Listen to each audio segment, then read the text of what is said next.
आज हम भजन संहिता 29 के वचन को देख रहे हैं। आज का पाठ कहता है कि हमें परमेश्वर के लोग जिन्हें उद्धार प्राप्त हुआ है, केवल परमेश्वर को ही महिमा और शक्ति देनी चाहिए। साथ ही यह कहता है कि परमेश्वर जो यह उद्धार करता है, हम मनुष्यों की कल्पना से कहीं अधिक महान और विशाल है। और विशेष रूप से यह इस उद्धार में परमेश्वर के संप्रभु चुनाव और उसके आशीर्वाद के बारे में बात करता है। तो वचन वास्तव में क्या कहता है? आज हम इसके बारे में जानना चाहते हैं और अनुग्रह साझा करना चाहते हैं।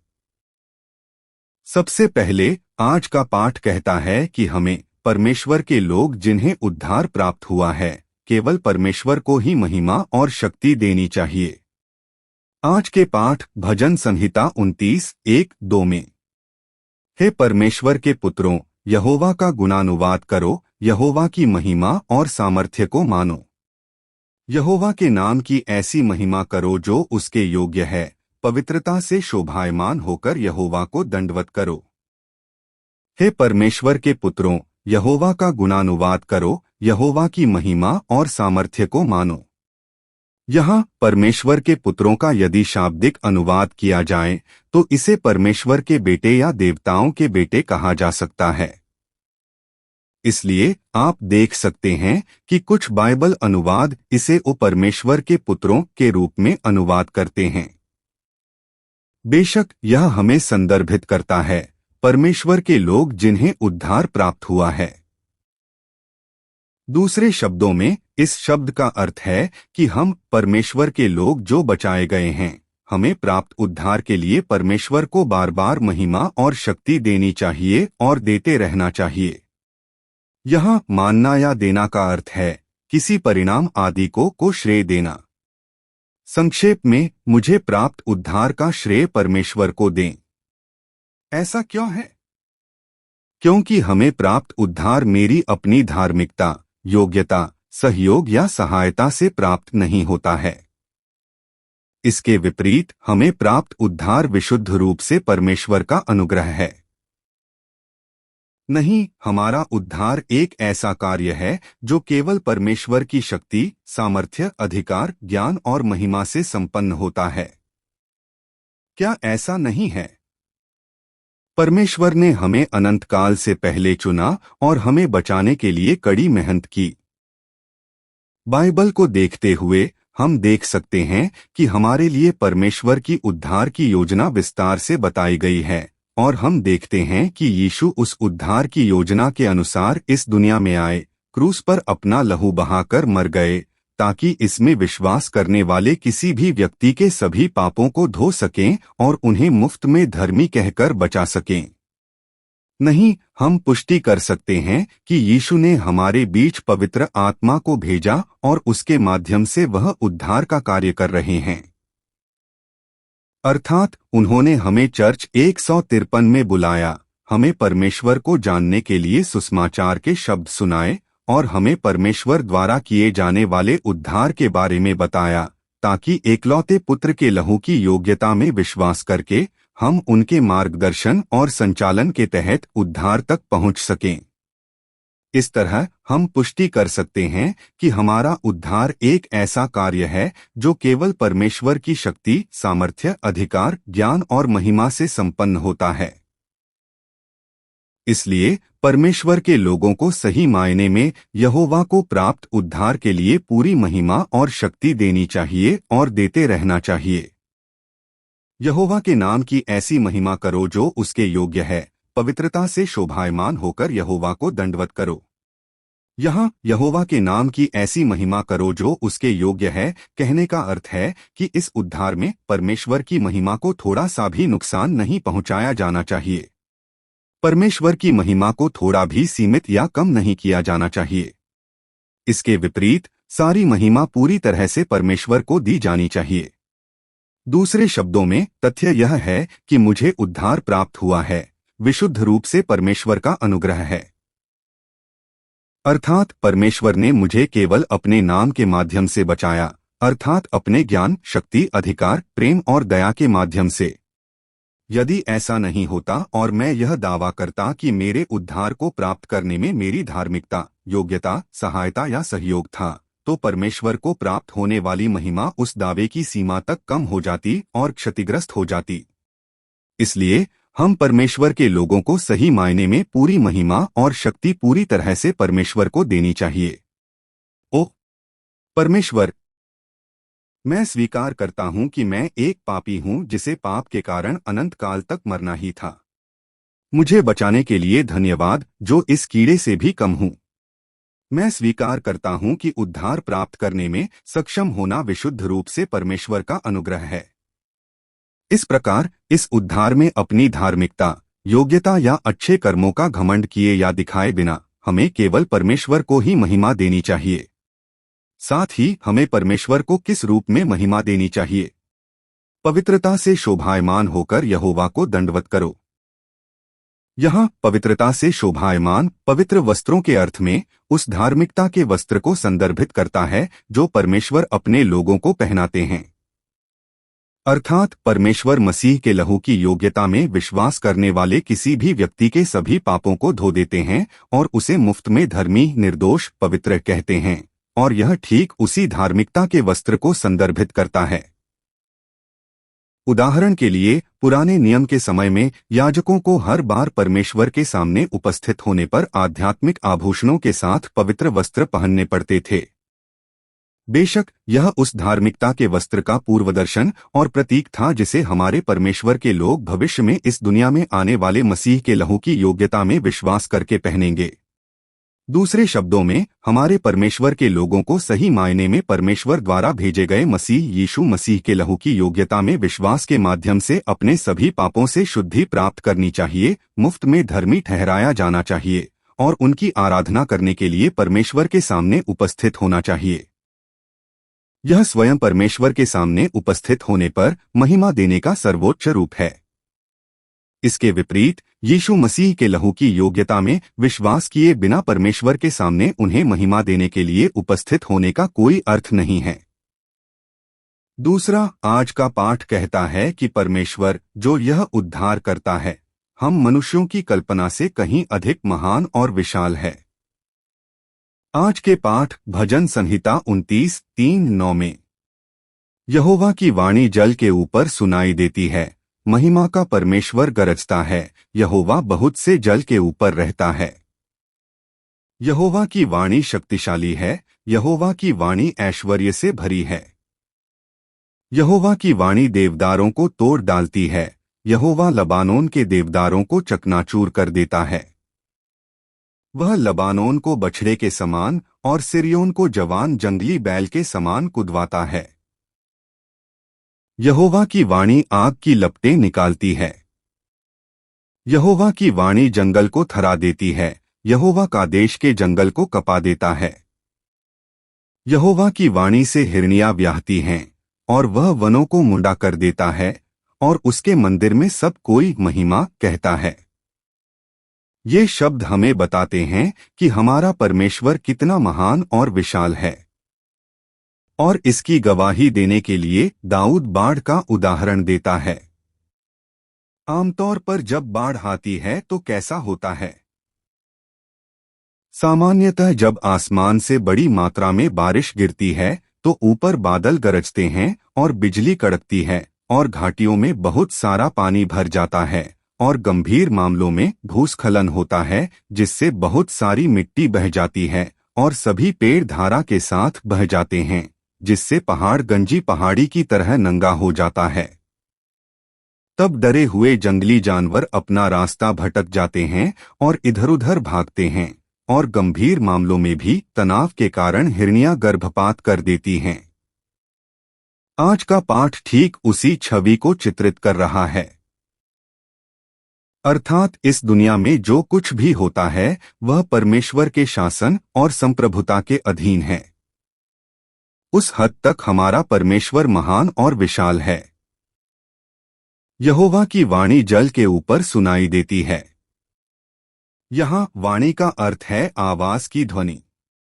यह वाणी आज के पाठ में कुल 7 बार आई है, जो परमेश्वर की पूर्ण शक्ति, महिमा और भव्यता के साथ साथ परमेश्वर के पूर्ण शासन और संप्रभुता का प्रतीक है। और यहाँ जल उन घने बादलों को संदर्भित करता है जिनमें बड़ी मात्रा में बारिश होती है। हालांकि यह शब्द उत्पत्ति अध्याय 1 में परमेश्वर द्वारा दुनिया के निर्माण की याद दिलाता है।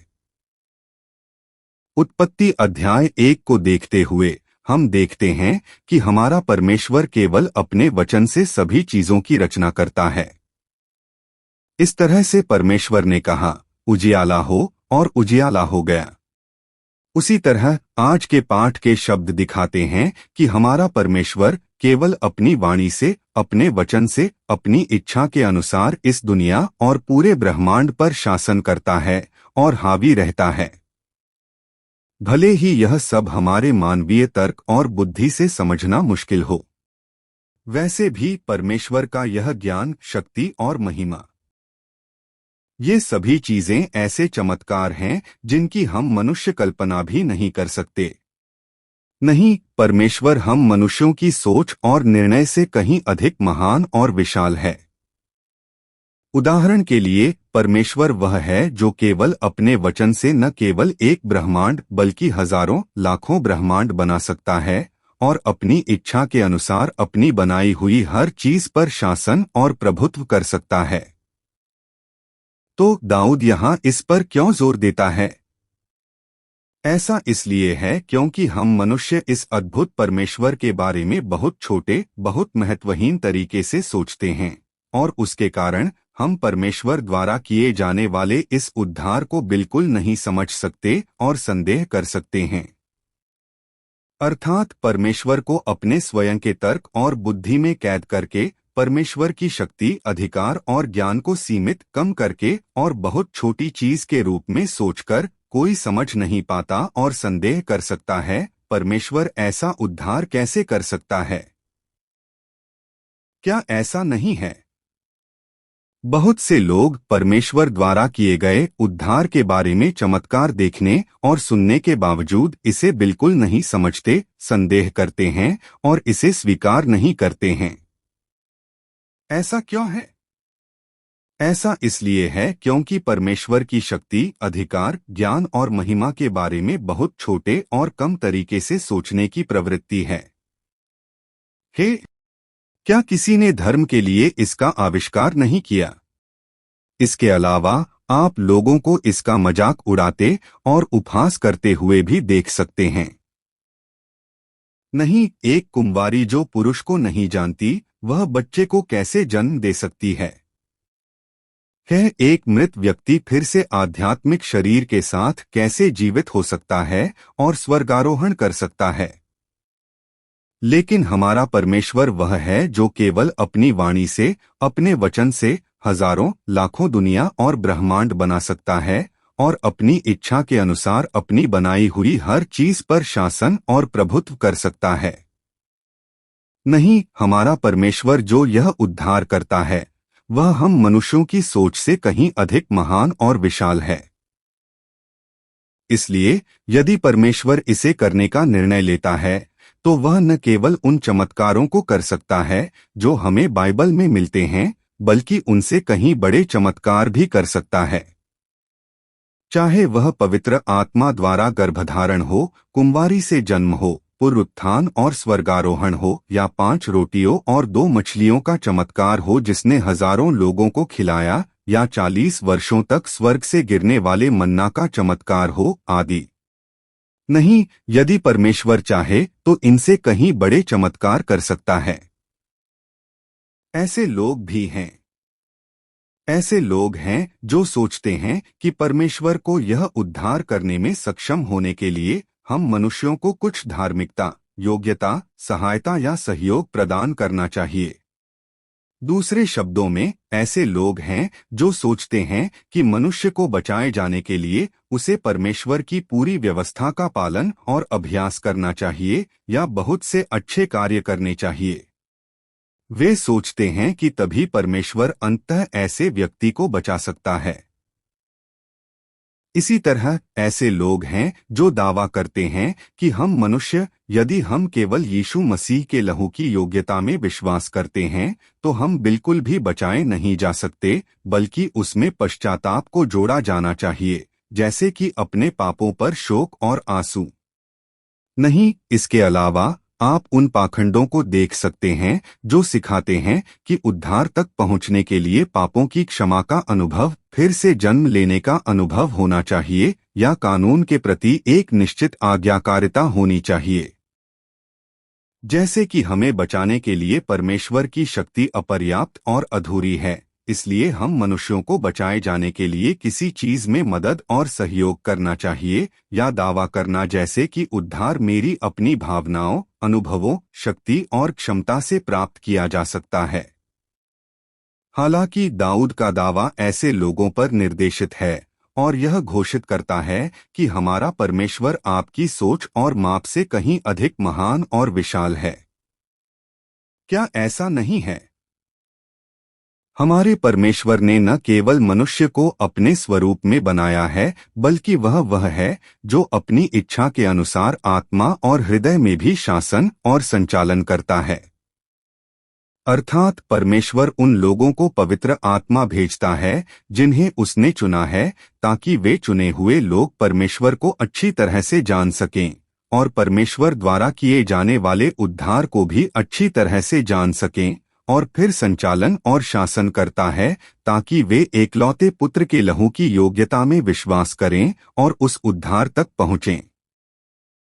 इस तरह कोई जान सकता है कि जिसे उद्धार कहा जाता है वह केवल परमेश्वर की शक्ति, महिमा और अनुग्रह से संपन्न होता है, जिसमें किसी भी मानवीय सहायता या सहयोग का थोड़ा सा भी मिश्रण नहीं होता है। नहीं, परमेश्वर हमारी सोच से कहीं अधिक महान और विशाल है। इसलिए हमें परमेश्वर की महान शक्ति, अधिकार, ज्ञान और महिमा को सीमित करने, कम करने या छोटा करने के लिए अपने मूर्खतापूर्ण और बेवकूफी भरे तर्क और बुद्धि का उपयोग नहीं करना चाहिए। और उसके मंदिर में सब कोई महिमा कहता है। यहाँ मंदिर उस स्वर्गीय महल को संदर्भित करता है जहाँ परमेश्वर निवास करते हैं। दूसरे शब्दों में इस शब्द का अर्थ है कि हमारा परमेश्वर इतना महान और विशाल है कि स्वर्ग के दूत भी नहीं, यहाँ तक कि इस पृथ्वी पर रहने वाले संत भी जो बचाए गए हैं और पहले ही स्वर्ग जा चुके हैं, परमेश्वर द्वारा किए गए इस उद्धार को देखकर केवल परमेश्वर को ही महिमा देते हैं। वे कहते हैं, परमेश्वर। तथ्य यह है कि हम बचाए गए थे, विशुद्ध रूप से परमेश्वर की महिमा है। इसलिए इस पृथ्वी पर रहने वाले हम सभी संतों को भी पूरी महिमा और शक्ति केवल परमेश्वर को ही देनी चाहिए। अंत में आज का पाठ विशेष रूप से परमेश्वर के संप्रभु चुनाव और इस उद्धार में उसके आशीर्वाद के बारे में बात करता है। आज के पाठ भजन संहिता 29:10-11 में, यहोवा जलप्रलय के समय सिंहासन पर बैठा था, यहोवा सदैव के लिए राजा होकर सिंहासन पर बैठा रहता है। यहोवा अपनी प्रजा को बल देगा, यहोवा अपनी प्रजा को शांति की आशीष देगा। यहोवा जलप्रलय के समय सिंहासन पर बैठा था, यहोवा सदैव के लिए राजा होकर सिंहासन पर बैठा रहता है। यहाँ यह जलप्रलय या बाढ़ ऊपर की आयत 3 से 9 में वर्णित बातों को संदर्भित करता है। संक्षेप में यहाँ यह कहना कि यहोवा जलप्रलय के समय सिंहासन पर बैठा था एक लक्षणात्मक अभिव्यक्ति है जो हमारी इच्छा के अनुसार इस दुनिया और पूरे ब्रह्मांड पर शासन और प्रभुत्व करने वाले हमारे परमेश्वर के सभी कार्यों का प्रतिनिधित्व करती है। अर्थात परमेश्वर वह राजा है जो अपनी इच्छा के अनुसार इस दुनिया और पूरे ब्रह्मांड पर शासन और प्रभुत्व करता है, ठीक वैसे ही जैसे वह इस बाढ़ का प्रबंधन, शासन और प्रभुत्व करता है। नहीं, इस दुनिया की सभी चीजें परमेश्वर के शासन और संप्रभुता के अधीन हैं। यह हमें प्राप्त उद्धार के लिए भी वैसा ही है। हमें प्राप्त जिसे उद्धार कहा जाता है वह भी विशुद्ध रूप से परमेश्वर की संप्रभुता है। अर्थात हमें प्राप्त उद्धार विशुद्ध रूप से परमेश्वर के पूर्ण शासन और संप्रभुता पर निर्भर करता है। दूसरे शब्दों में, परमेश्वर किसे बचाता है और किसे नहीं बचाता है, यह विशुद्ध रूप से परमेश्वर की इच्छा पर निर्भर करता है। अर्थात अपनी इच्छा के अनुसार वह किसी निश्चित व्यक्ति को अनुग्रह प्रदान करता है ताकि उसे सुसमाचार का ज्ञान हो सके और इस प्रकार वह स्वर्ग तक पहुंच सके, और वह किसी अन्य व्यक्ति को कोई अनुग्रह प्रदान नहीं करता है, उसे कठोर होकर जीने देता है और अनंत विनाश में गिर जाता है। नहीं, चाहे परमेश्वर मिट्टी का एक लोंदा ले और राजा की मेज पर उपयोग करने के लिए एक बहुमूल्य बर्तन बनाए या यार्ड के एक कोने में लुढ़कता हुआ बर्तन बनाए, यह विशुद्ध रूप से परमेश्वर की इच्छा पर निर्भर करता है।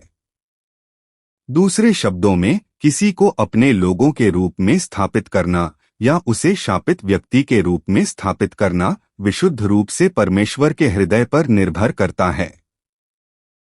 साथ ही न केवल वह, बल्कि इस उद्धार को करने की विधि भी परमेश्वर पर निर्भर करती है। यह केवल परमेश्वर के तरीके से, केवल परमेश्वर की योजना के अनुसार और उसके इरादे के अनुसार है कि वह हमारा उद्धार करता है। दूसरे शब्दों में, परमेश्वर वह है जो अनंत काल से पहले चुने हुए व्यक्ति को ऐसे समय में ऐसी जगह पर जन्म देता है, सुसमाचार प्रचार करने के लिए ऐसे व्यक्ति को भेजता है, उसे सुसमाचार सुनने के लिए ऐसे चर्च में भेजता है और उसे उस सुसमाचार को सुनने पर जानने और समझने की शक्ति देता है ताकि उसकी योजना के अनुसार वह एकलौते पुत्र के लहू की योग्यता में विश्वास करे और इस प्रकार उस उद्धार को संपन्न करे। इस तरह हमारा उद्धार परमेश्वर का संप्रभु चुनाव है और यह विशुद्ध रूप से हमारे परमेश्वर का संप्रभु संचालन है। अब आप क्या सोचते हैं? जैसा कि मैं यह कहता हूं, पिछले रविवार को हमारे चर्च में आई पादरी की पत्नी ने इस प्रकार आपत्ति जताई। पादरी जी, क्या यह उद्धार परमेश्वर के संप्रभु चुनाव के बजाय हमारी मानवीय स्वतंत्र इच्छा का चुनाव नहीं है? मेरा मतलब है, परमेश्वर ने हम मनुष्यों को स्वतंत्र इच्छा दी है और यदि आप इसके बारे में सोचते हैं क्योंकि मैं अपनी इच्छा से विश्वास करता हूं, यानी क्योंकि मुझ में विश्वास है इसलिए परमेश्वर मुझे बचाता है, क्या ऐसा नहीं है? तो मैंने निम्नानुसार उत्तर दिया।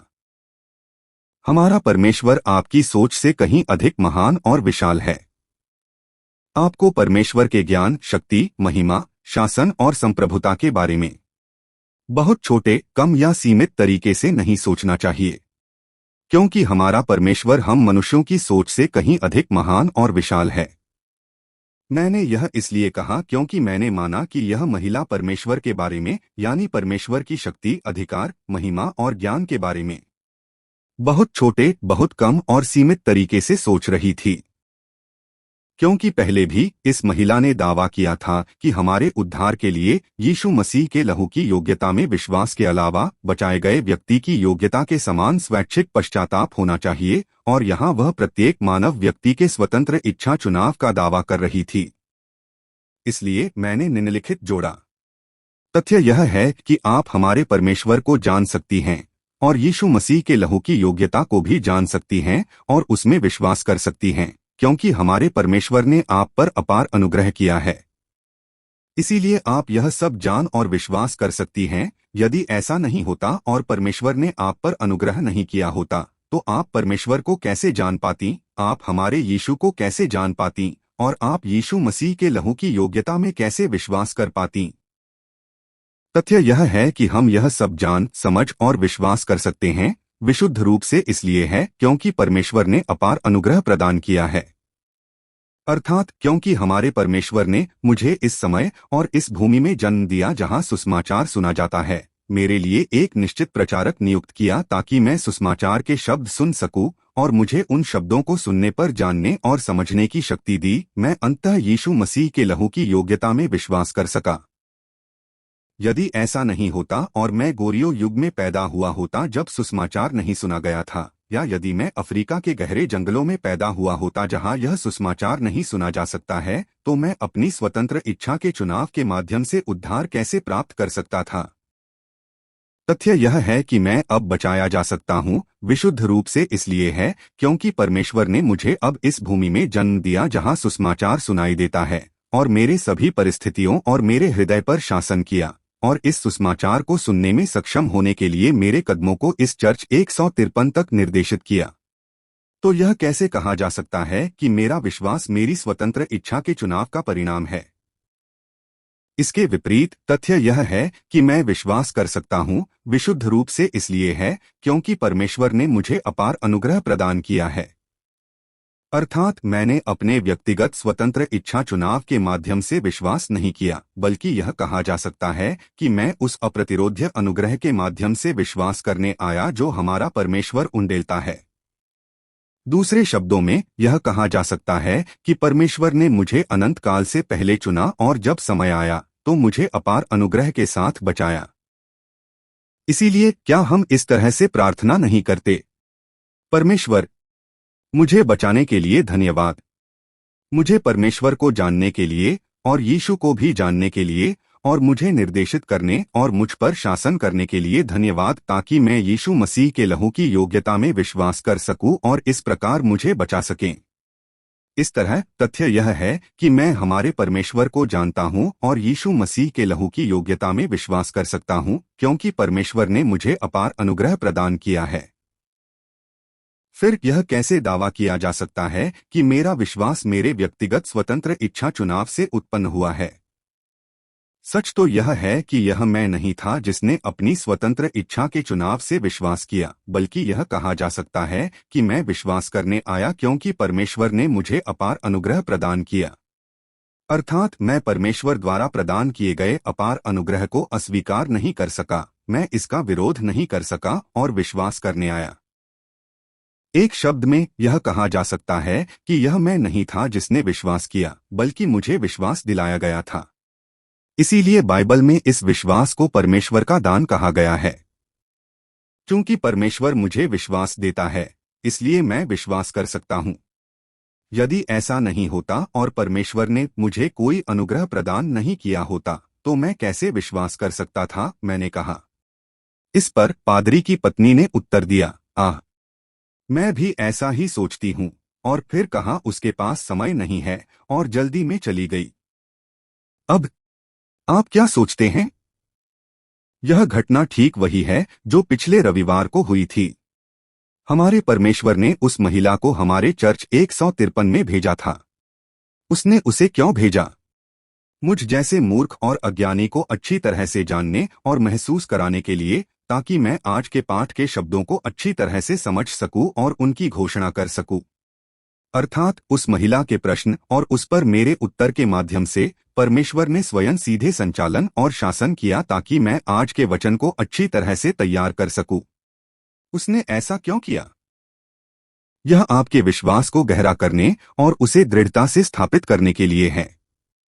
संक्षेप में यह कहा जा सकता है कि परमेश्वर ने आपको उस उद्धार की ओर मार्गदर्शन करने के लिए अपार अनुग्रह प्रदान किया है।